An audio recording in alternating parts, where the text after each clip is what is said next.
My name is Xavier Bell, and I work for a community action agency in Duluth, Minnesota, Community Action Duluth.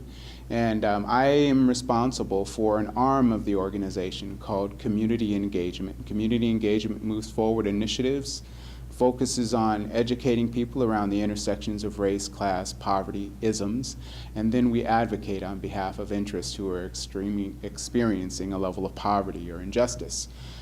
If you think of how we do work, primarily we're centered around the mandate of the federal government, in particular the War on Poverty, during the great and a legislative action called the Great Society that would allow for organizations to engage with community in a different way. Instead of providing services to people, we partner with people.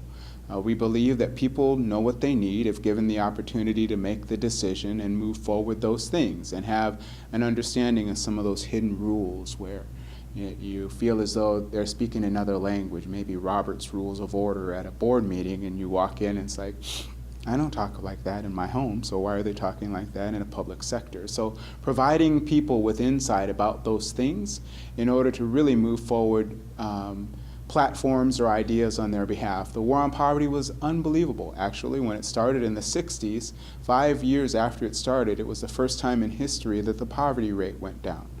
The unfortunate part of that is that we were fighting a war on two fronts. We were fighting the war at home, the war on poverty, and we were fighting the war in Vietnam.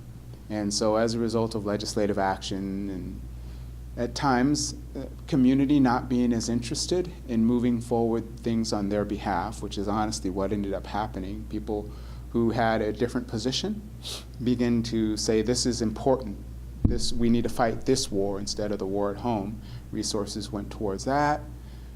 Years later, we're dealing with some of the highest poverty numbers in our history. We're really trying to make sure that single parents have the supports they need. There's a lot of stuff happening.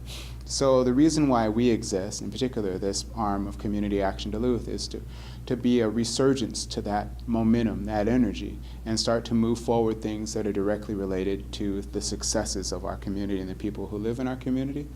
That's kind of a brief overview of who we are.